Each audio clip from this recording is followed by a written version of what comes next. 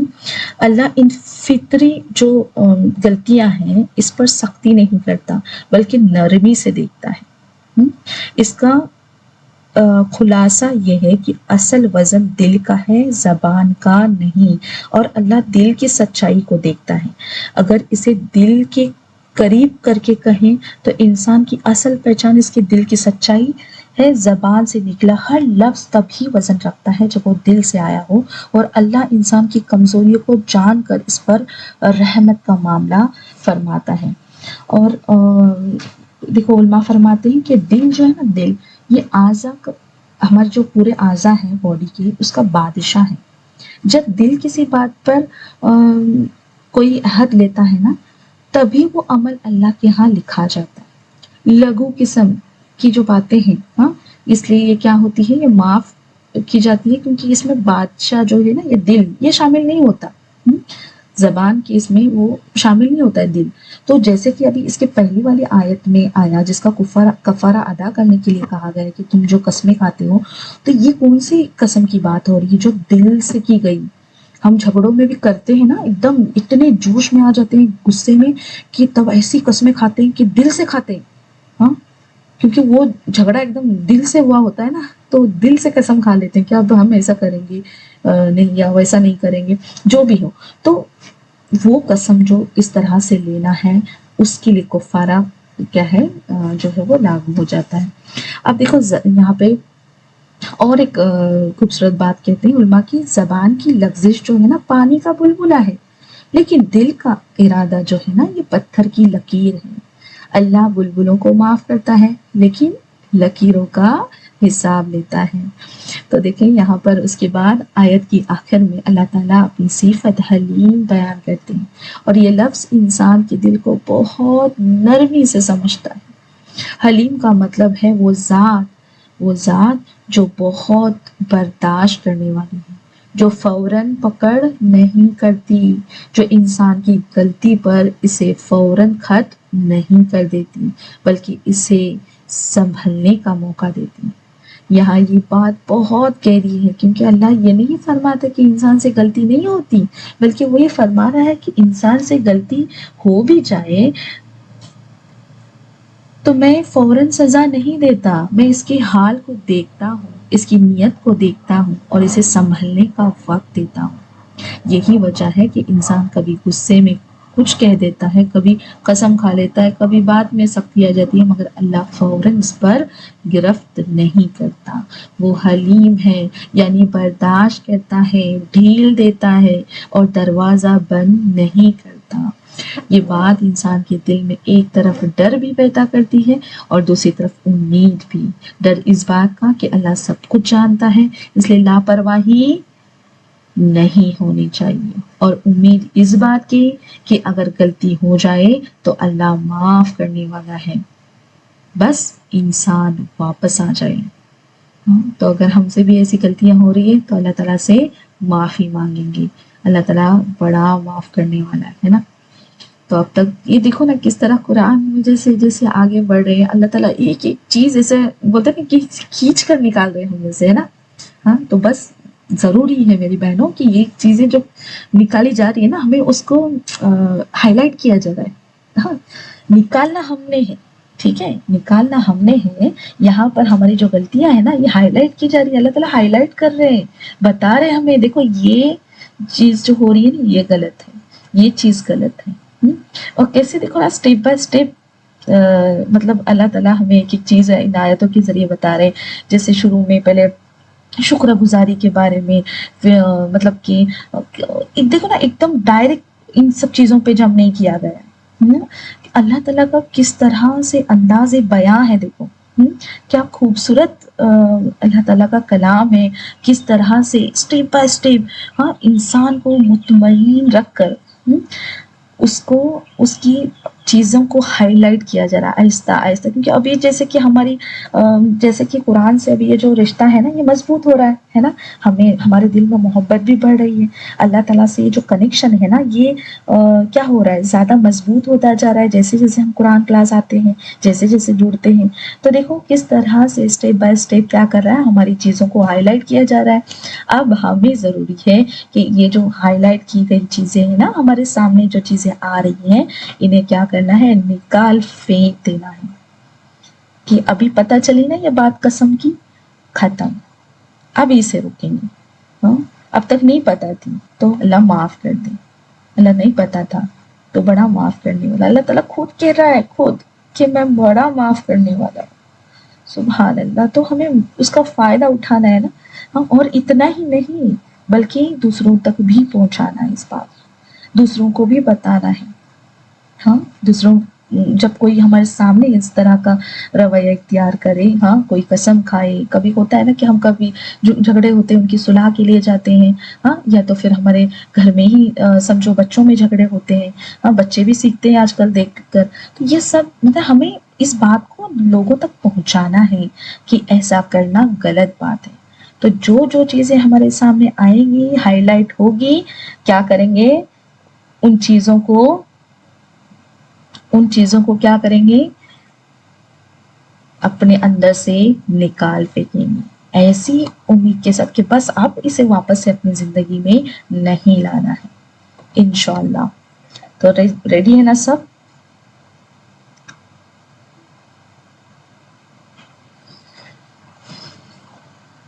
جی الحمدللہ الحمدللہ، اللہ تعالیٰ بس ہمیں عمل کرنے والے بنا دے انشاءاللہ۔ اب دیکھو آگے آتے ہیں آیت نمبر 226 پر، 226 آیت نمبر پر اللہ تعالیٰ دیکھو کیا کہتے ہیں کہ جو لوگ اپنی بیویوں سے قسم کھا لیتے ہیں ان کے لیے 4 مہینے کی مہلت ہے، بس اگر وہ رجوع کر لیں تو بے شک اللہ بخشنے والا ہے، نہایت رحم کرنے والا ہے۔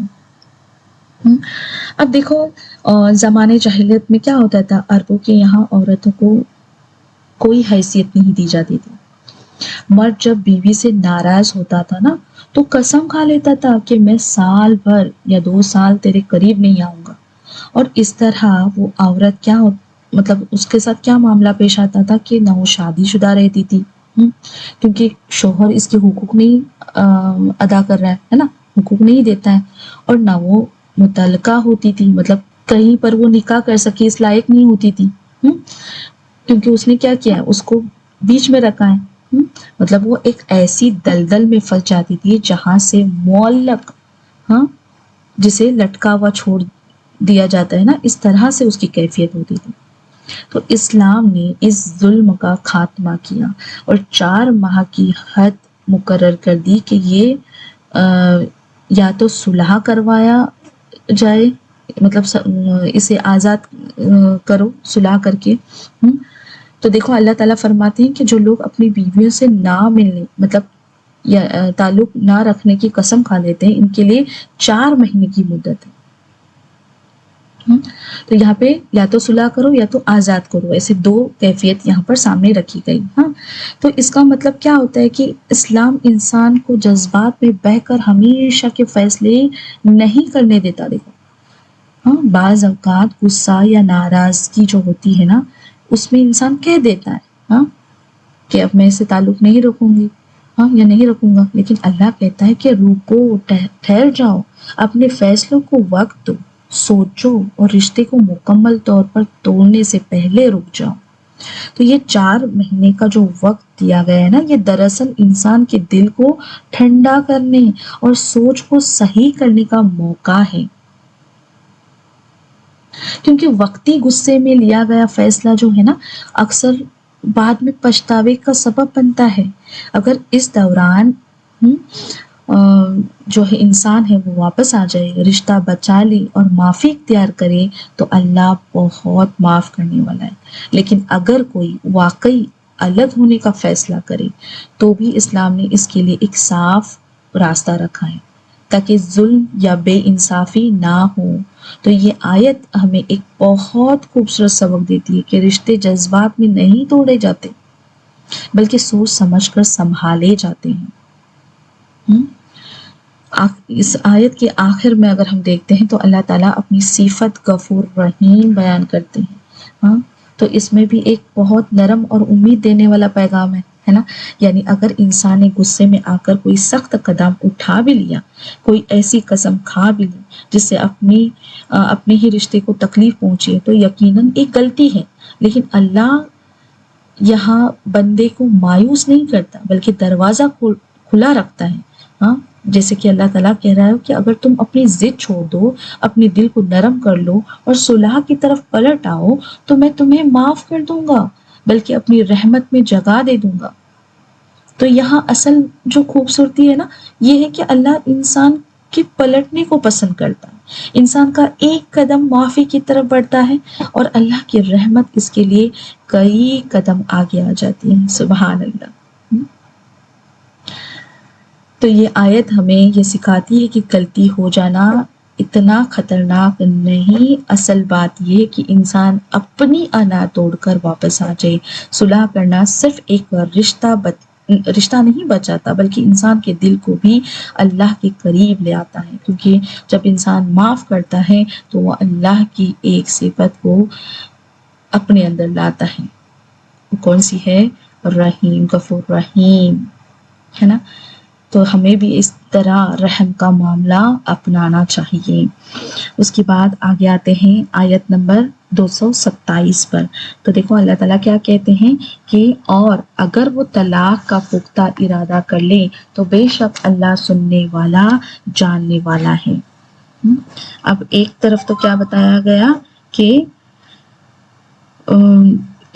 وقت دیا گیا رجوع کرنے کا، اور اب آگے کیا بتایا جا رہا ہے کہ نہیں رجوع ہو رہا ہے، سمجھو وہ وقت میں بھی نہیں انڈرسٹینڈ کر پائے ایک دوسرے کو، رجوع نہیں کر پائے، تو پھر آگے کیا ہوگا؟ اگر وہ طلاق کا پختہ ارادہ کر لے، مطلب اگر انہوں نے ارادہ کر لیا کہ ابھی طلاق ہی ہونی ہے، تو بے شک اللہ سننے والا جاننے والا ہے۔ مطلب اللہ تعالیٰ فرماتے ہیں کہ اگر وہ لوگ واقعی طلاق کا پکا ارادہ کر لے تو یہاں پر اللہ کیا ہے؟ سب کچھ سننے والا ہے۔ یعنی یہاں اللہ یہ نہیں کہہ رہا ہے کہ ہر حال میں رشتہ باقی ہی رکھو، بلکہ یہ سکھا رہا ہے کہ اگر تم تمام کوششوں کے بعد، وقت دینے کے بعد، سوچنے کے بعد بھی دل اس نتیجے پر آ جائے کہ اب ساتھ نبھانا ناممکن ہے، تو پھر فیصلہ صاف، سنجیدہ اور ذمہ داری کے ساتھ ہونا چاہیے۔ اب دیکھو یہاں پر پچھلی آیت میں وقت دیا گیا تاکہ غصہ ٹھنڈا ہو جائے، دل سنبھل جائے اور شاید رشتہ بچ جائے، لیکن اگر اس کے بعد بھی انسان یہی محسوس کر کے الگ ہونا چاہتا ہے تو وہ الگ ہونا ہی بہتر ہے۔ تو اسلام جو ہے نا اسے بھی ایک باوقار طریقے سے کرنے کا راستہ دیتا ہے۔ یہاں اللہ سننے والا اور جاننے والا ہے کہنا بہت معنی رکھتا ہے۔ دیکھو یعنی تم جو فیصلہ کر رہے ہو نا، جو اللہ تمہاری بات بھی سن رہا ہے اور تمہارے دل کی کیفیت بھی جانتا ہے، تو واقعی مجبور ہو یا صرف اپنی انا کے پیچھے جا رہے ہو، یہ سب اللہ کے علم میں ہے۔ تو یہ بات جو ہے نا انسان کو بہت سنجیدہ بنا دیتی ہے کہ طلاق کوئی غصے کا جملہ نہیں ہے بلکہ ایک ایسا فیصلہ ہے جس کے پیچھے دل کی سچائی اور ذمہ داری ہونی چاہیے۔ مطلب یہ جو غصے میں طلاق لی جاتی ہے نا، تو یہاں ان کے لیے بہت گہرا سبق ہے۔ آج کے دور میں اکثر رشتے واقعی ایک لمحے کے غصے میں ٹوٹ جاتے ہیں نا، ہوتا ہے نا ابھی آج کل ایسا، ایک جملہ، ایک تیز رد عمل، اور بس جو سالوں میں بنا تھا وہ چند لمحوں میں بکھر جاتا ہے۔ جو رشتہ سالوں میں بنا تھا وہ چند لمحوں میں بکھر جاتا ہے۔ تو یہاں سوچنا ہے ہمیں کہ وہ ایک جملہ جو غصے میں نکلا ہے وہ صرف الفاظ نہیں ہوتا، وہ دل پر لگنے والا ایک زخم بن جاتا ہے۔ انسان بعد میں کہتا ہے کہ میں نے تو غصے میں کہا تھا، مگر سننے والا اس درد کو دل میں لے کر جیتا رہتا ہے نا۔ ہماری سب سے بڑی کمزوری یہی ہے کہ ہم وقتی احساس کو کیا کرتے ہیں؟ فیصلہ بنا دیتے ہیں۔